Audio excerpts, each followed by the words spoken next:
안녕하세요. 경제 읽어주는 남자 김광석입니다. 기존의 경제라 한다면 생산의 3요소라고 하죠. 토지, 노동, 자본, 이게 주가 됐던 생산 방식이었다 그러면 이제는 그 생산 요소가 바뀌는 거죠. 정보나 기술 중심으로 바뀝니다. 그런 경제를 또 디지털 경제라고 표현할 수 있겠는데요. 디지털 경제로 전환되는 어마어마한 속도 속에 우리는 그런 변화, 전환을 디지털 트랜스포메이션이라고 하죠. 수많은 기업들이 2019년 해야 할 일, 캐치프레이즈로 디지털 트랜스포메이션을 선정하고 전개해오는 과정 속에서 이 디지털 경제, 디지털 산업에 대응해 나가는 모습이 있습니다.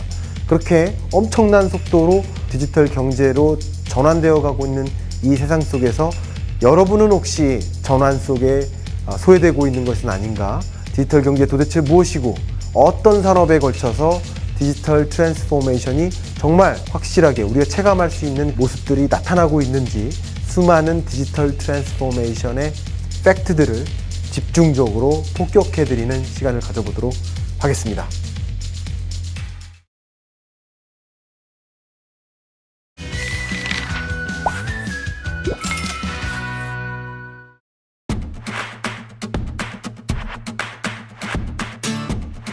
안녕하세요. 전국에 계신 경할몬 여러분, 경제 읽어주는 남자 김광석입니다.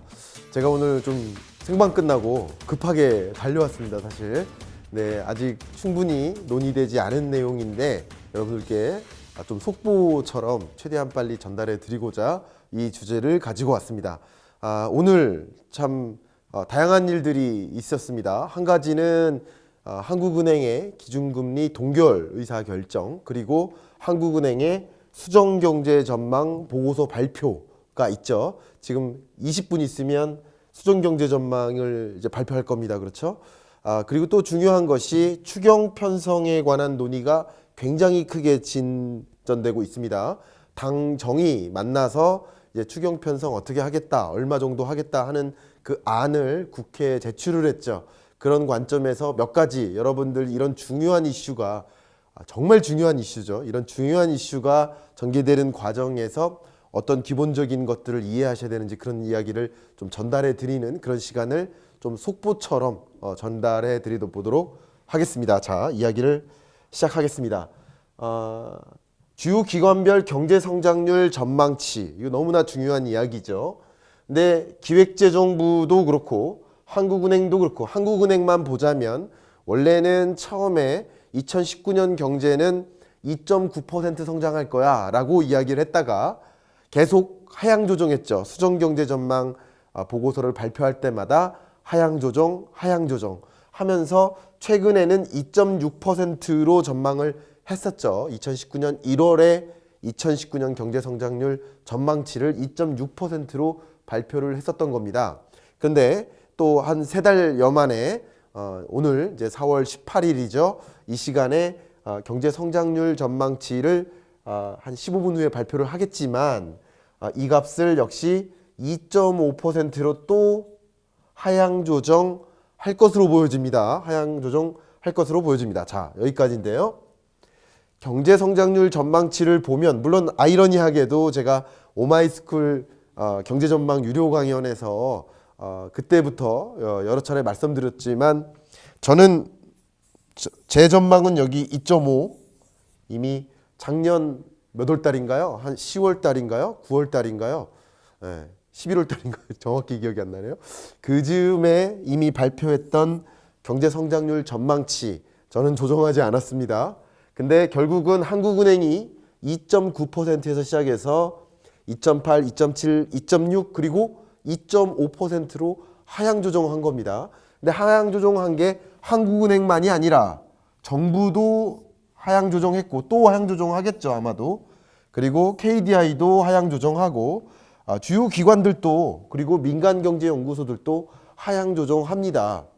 그런데 여기서 중요한 것을 제가 한 가지 말씀드리면 경제성장률을 항상 전망치를 제시할 때 일찌감치 제시할 때는 굉장히 낙관적으로 전망하는 거예요. 나름 뭐 3.0이다, 2.9다 정도로 굉장히 괜찮은 경제가 괜찮은 방향으로 운영될 것이다 라는 식으로 2019년을 바라봤다가 정작 그 즈음에 다가와서는 경제 성장률을 하향 조정해서 낮춰잡는 거죠. 이 과정이 늘상 반복되니까 우리는 문제를 삼고 있는 것인데요.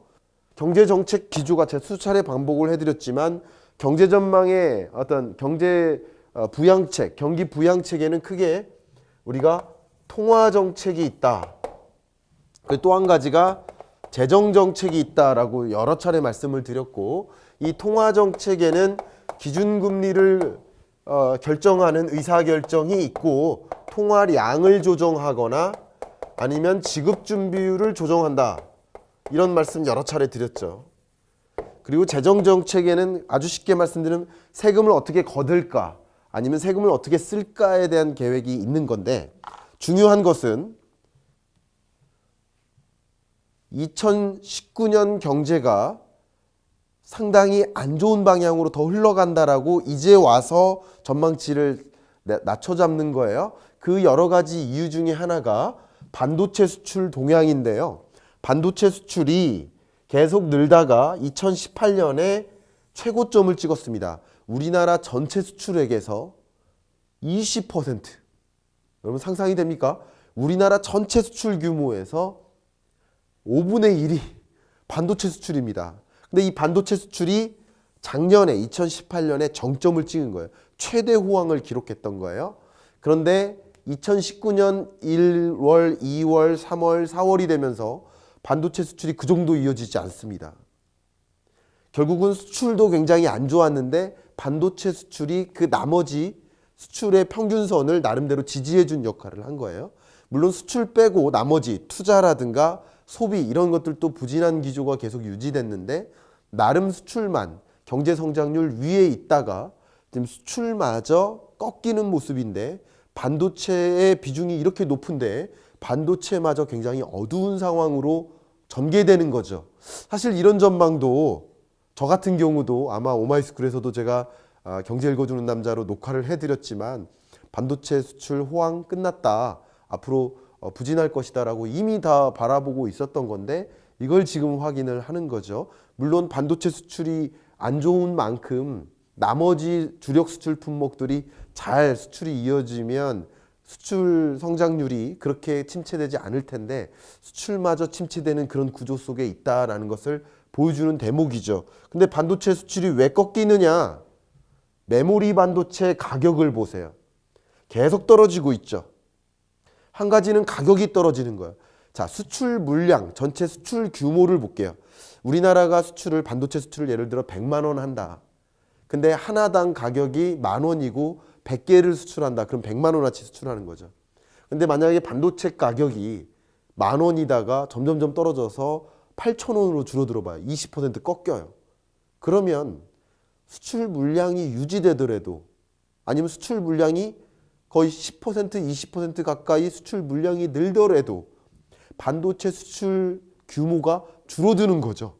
가격이 떨어지니까. 그러니까 한 가지 중요한 요인이 가격인 거고요. 그 다음 중요한 것은 이제 미중 무역 분쟁의 어떤 경과가 어느 정도 완화되는 그런 과정 속에 있다고 판단 내려지죠. 물론 미중 무역 분쟁은 장기전이 될 것이다라고 이야기를 하는 전문가들도 많이 있습니다. 저도 그런 견지에 있습니다만 극단만큼은 좀 극단까지 치달았던 2018년의 모습과는 조금 상반된 구조로 갈 것이다. 그러니까 미중 무역 분쟁이 어느 정도는 완화될 것이다라고 보죠. 그런 과정에서 중국의 반도체 수출이라든가 여러 전자제품 수출 그리고 생산 이런 것들이 회복되면서 중국이 또 회복될 수 있다 하는 관점에서 중국의 중저가 반도체에 대한 시장 점유 확대 이런 것들이 또 상당한 견제가 되면서 한국의 반도체 수출이 그렇게 좋지 않다라는 것이 앞에 보여지죠. 그러니까 한국 경제에 굉장히 중요한 역할을 했던 수출, 그리고 수출에 있어서 가장 중요한 역할을 했던 반도체 수출이 꺾이면서 한국 경제가 굉장히 생각했던 것보다 더 안 좋은 모습으로 가는 거죠. 물론 이거 말고도 우리가 이미 예상했던 뭐 브렉시트에 따른 뭐 영향이라든가 중국 경제의 뭐 여러 가지 변화 이런 것들은 이미 예상했던 것들인데 쉽게 말하면 그런 것들을 이미 예상했던 것들을 지금 반영해 놓는 것이 아니냐 하는 그런 민간인으로서의 정부에 속해 있지 않은 민간인으로서의 안타까움을 좀 말씀드려 봅니다. 그런데 어쨌든 정부가 이게 작년 작년 말에 세웠던 재정운용 계획입니다. 그러니까 2019년에는 약 470조 원 정도의 예산을 지출하겠다라는 계획을 세웠던 거죠.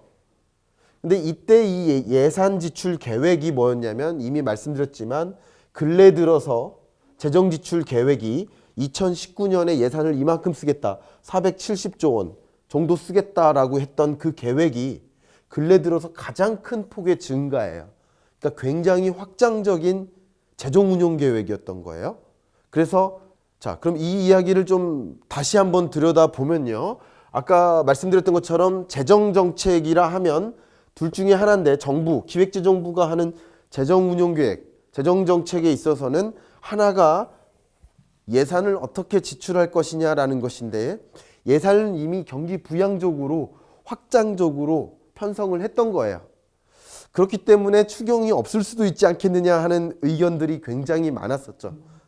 근데 지금 보면 여전히 기획재정부가 그리고 정부단에서 경제를 그나마도 낙관적으로 봤기 때문에 지금 이렇게 계획했던 예산 지출 계획도 전망에 비하면 소극적으로 편성한 거다라는 거죠. 물론 근래 시계열적으로 비교를 해보면 확장적인 재정 운용 계획 맞습니다만 경제를 바라보는 관점에서 조금 더 객관적으로 혹은 조금 비관적으로 좀 이런 우려도 있어 하는 것라는 방향을 갖고 경제를 제대로 바라본 다음에 재정운용 계획을 세웠다면 어쩌면 이 규모가 9.5% 증가가 아니라 뭐 10% 증가, 11% 증가로 세웠을 수도 있는 거예요. 결국은 경제 성장에 대한 전망치를 너무 낙관적으로 봤기 때문에 상대적으로 비관적 혹은 객관적으로 봤을 때에 비하면 여전히 소극적으로 재정운용 계획을 세웠던 거죠. 그렇기 때문에 이루어지는 것이 뭡니까? 그렇기 때문에 이루어지는 것이 그게 바로 추경이죠. 추가 경정 예산은 제가 여러 차례 강조하지만 절대 재정 정책이 아닙니다. 절대 정책이 아니에요. 예산 계획의 실패입니다. 예산 계획을 실패했을 때, 잘못 계획했을 때, 이거 고려를 못했네? 예를 들어서 산불이 났거나 어떤 중대한 국가에 지장을 주는 전쟁과 같은 사건이 발생했을 때 이건 예상 못했기 때문에 예상 못한 것을 이제 해결하기 위한 그런 긴급 예산 지출이라고 볼 수 있어요. 근데 보시는 것처럼 추경 편성은 이것은 절대 정책을 혹은 정치적인 비판이 아니라는 것을 말씀드립니다. 왜냐하면 추경 편성은 어떤 정권을 막론하고 추경 편성이 안 된 해가 더 드물어요. 그죠? 대부분 어떤 정권을 막론하고 늘상 추경이 편성됐던 거예요. 이런 구조는 잘못됐다. 그러니까 늘상 경제를 낙관적으로 전망하고 실제 그 시점이 다가와서 안 되겠어. 경기 부양해야겠어. 하면서 추경을 편성하는 것은 안 된다. 라는 것을 말씀드려요. 그러나 지금의 경제에서는 추경이 필요하다는 저의 생각은 있습니다. 굉장히 상반된 이야기가 아니라 추경 편성을 박수 쳐줄 만한 일이라고 생각하진 않아요. 그러나 추경 편성이 이미 재정이 이미 소극적으로 편성된 거고 이미 경제를 너무 낙관적으로 바라봤던 실수를 감안하면 이 안에서 그건 실수였으니까 이 안에서 경기를 부양시키기 위한 할 수 있는 모든 일들을 다 강구해야 되지 않나라는 생각을 하는 거죠, 저는. 근데 실제 추경을 편성할 수 있는 법적 근거가 있습니다. 그 법적 근거는 극심한 경기 침체 그리고 대량 실업. 그래서 2018년에 추경을 편성했던 거는 일자리 추경이었던 거죠. 이사유였던 거예요. 남북 관계가 갑자기 변화했다거나 경제 협력 같은 것들 이런 대대적인 중대한 변화가 발생했을 때 추경을 편성할 수 있는 거예요. 그러니까 추경 편성의 근거에는 재난 재해가 있는 거죠. 재난이나 재해 같은 거. 근데 미세먼지라는 것을 재난의 범주에 들어간 거예요. 재해라는 범주에 들어간 거예요. 그래서 이 미세먼지는 뭔가 미세먼지 저감을 위한 노력으로, 그리고 미세먼지가 이미 단기간 내에 저감시킬 수 없으니까 어떻게 미세먼지를 안고 국민들이 나름대로 삶의 질을 정상적으로 유지하면서 살게 해드릴까 하는 관점에서 예산이 지출돼야 된다고 보는 거예요. 예를 들어서 추경 편성이 되면 여러 분야로 쓰이겠지만 미세먼지 저감을 위해서 노후 경유차에 대해서 보조금을 지원해 준다든가, 중장기적으로는 전기차 보조금, 수소 연료 전기차 보조금 같은 것을 좀 확대해야 그걸 더 구매하잖아요. 그런 방향으로 쓰인다든가, 또 미세먼지 저감 기술의 R&D 예산으로 쓰인다든가, 또 중요한 영역 중에 하나가 취약계층들은 마스크 살 여력이 없어요. 그리고 고소득층이야 좋은 마스크 쓰지만 마스크 살 여력이 없는 취약계층에게 마스크를 배분해 준다든가 하는 이런 여러 가지 영역으로 예산이 쓰일 거라는 거죠. 그런 예산이 쓰이는 과정에서 산업이 나름대로 활성화되고 R&D 예산을 중심으로, 산업 예산을 중심으로 새로운 일자리가 생겨날 수 있다고 보는 거죠. 그리고 거기에 더해져서 정치적으로는 여러 가지 산불 문제, 그런 것들이 해결돼야 된다 해서 좀 또 지진 문제 이런 것들을 해결하기 위해서 좀 예산을 편성해야 된다라고 이미 오늘 조금 전에 이미 국회에 제출을 한 상태다. 그럼 국회에서 심의 의결을 거쳐서 추경이 실제 집행될지 여부가, 그리고 규모 여부가 확정될 것이다. 이렇게 보는 거죠. 실제 미세먼지 발령 일수가 점점 많아지고 있기 때문에 뭔가의 대응, 이때의 예상했던 것보다 상당히 더 높아지는 경향이 있다. 예상하지 못했던 수준만큼 미세먼지 발령일이 더 커지고 있다. 그렇기 때문에 이 적극적인 대응, 추경 편성이 필요할 수 있겠다라고 근거를 댈 수 있는 거예요. 나쁘게 말하면 핑계인 거고요. 그렇죠? 예산 계획을 실패해놓고 나름대로 핑계를 댄다고 표현할 수도 있고, 이거는 생각하지 못했던 영역이니 이런 근거로 추경이 편성되어야 되겠습니다라고 국민들께 보고를 하는 과정이다. 이렇게 말씀드리면 되겠습니다. 제가 여러 가지 말씀을 드렸는데요. 어쨌든 지금 이 시간쯤이면 아마도 한국은행에서 수정경제전망 보고서를 발표할 시점인데, 경제성장률을 하향 조정하게 된 몇 가지 배경에 대해서도 말씀드리고, 그리고 한국은행이 금리를 그런 과정 속에서 경제성장률이 하향 조정되는 과정에서도 기준금리를 계속 동결해 나갈 것이라고 저도 보고 있는데요. 그렇게 되는 그 근거 중에 하나는 아마도 추경 편성이 전제되기 때문에 추경 편성을 통해서 경기 부양에 좀 힘을 쓰고, 한국은행은 기준금리를 계속 동결하면서 상대적으로는 이 통화 안정에 더 주력할 필요가 있지 않겠느냐 하는 그런 관점을 내포하고 있는 그런 수정경제 전망이 되지 않을까, 이렇게 말씀드리면서 다소 속보성 경제 읽어주는 남자를 오늘 마무리하도록 하겠습니다. 감사합니다.